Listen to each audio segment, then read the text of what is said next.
Hey, what's happening? I wanted to go live here real quick before I head out to Chattanooga for a little bit of a gathering at the head office, home office with Robbie.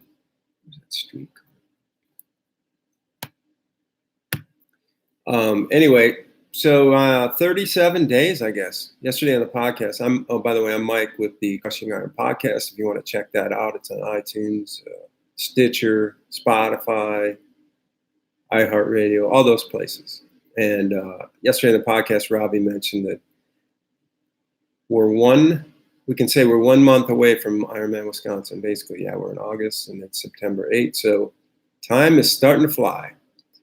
And yeah, so I don't know, man. I keep thinking, I did the bike yesterday.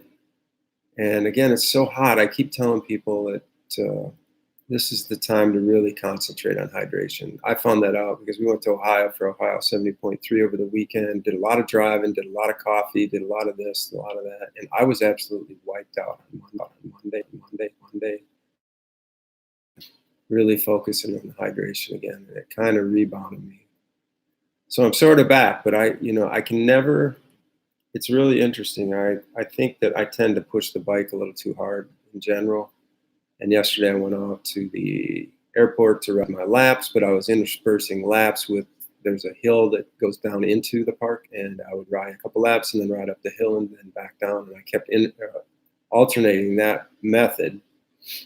I didn't get a ton of hills, but the climb itself is actually pretty steep. So pretty long and fairly steep climb that I just wanted to start, we talked about yesterday about making good in-race decisions. So I wanted to kind of couple a tough climb with a descent and with like some steady action for about 2.5, 3 miles, in arrow. So arrow to then the steep climb and then back and forth.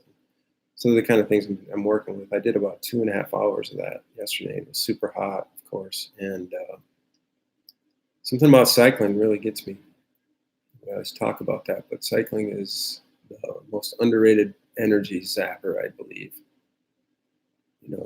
It's just that consistent grind, and you always think you can go just a little bit faster, push it just a little bit more, and it doesn't hurt. But running kind of dictates itself a little bit more, I feel like, and it's easier to kind of pull back. But with cycling, you can kind of just put your head down and just keep going. And that's sort of what ends up happening with me on races usually. And I usually race pretty well, but I got to be careful. I'm calibrating my internal power meter. And that's kind of the goal for the next 37 days, is to just build a little bit more fitness maybe, but fine tune and just keep familiar with that bike.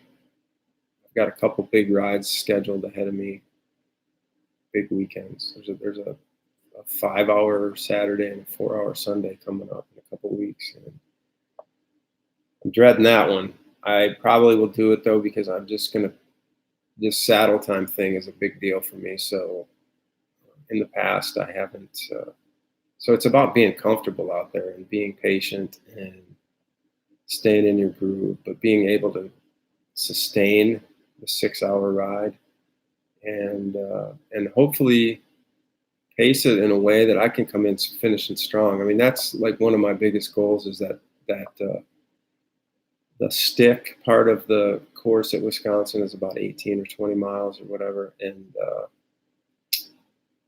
coming back in is where I think most of the carnage goes down.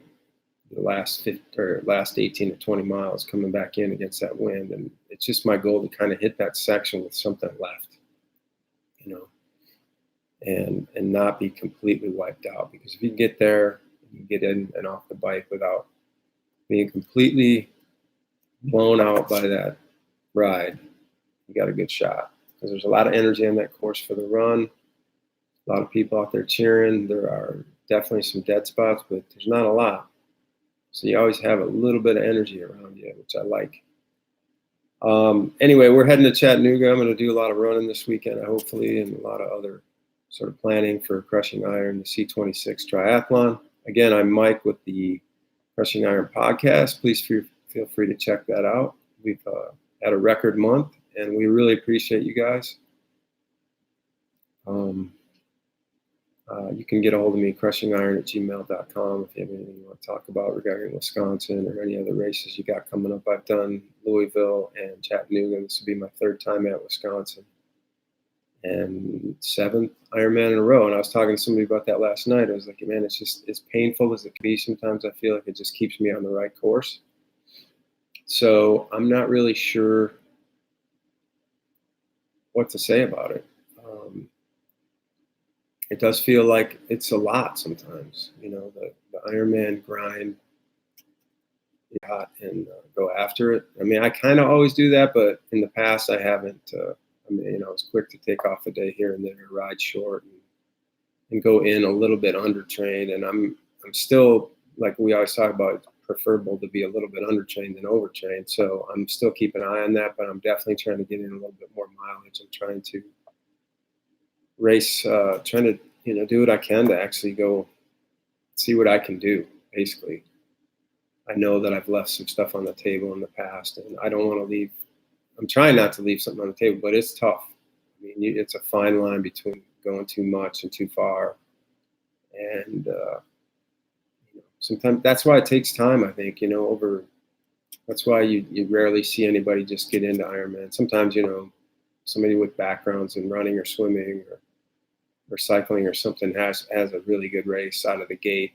But a lot of us don't come from any of those backgrounds really. And it takes a while to build that up. So in the future, I still plan on doing Ironman races, I think, and we'll see how this one goes. And hopefully if I can just, kind of stay with it, stay in the ballpark a little bit better. I did pretty good last year. I started, running and staying in pretty decent shape in the later part of November, and I've kept that up. So that really helps. And hopefully that may mean that you don't have to crush it all the time. What's up, JD? For a whole year, and you can just kind of sustain what you have to some degree. But there is this part of Ironman training is a beast, and it can really wear you down, and you got to be careful. And I'm trying to hydrate, although I do have a coffee in my hand right now. But anyway, I wish I could hang around, but I got to hit the road. I just got my car fixed, and I'm going to head to Chattanooga. Jamie, thanks, bro. Appreciate it. Yeah, I'm hanging tough.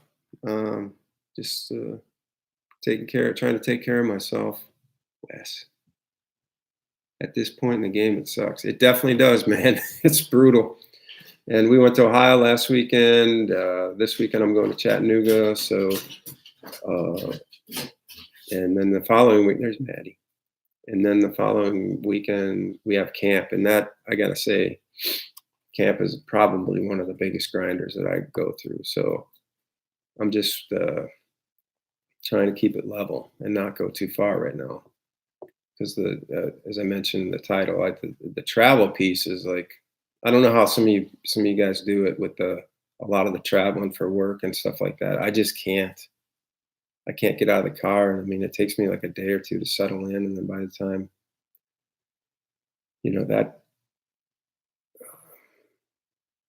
that happens, it's like time to travel again. It's for a lot of people. So I commend you. That is not an easy thing to do, even if something as simple as driving to Chattanooga and kind of being in a different place and not having your habits and comforts that you're used to.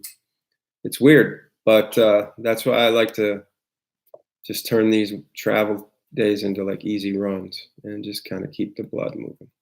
Anyway, guys, I really appreciate you checking in. I got to hit the road, so we will catch you soon. Thanks.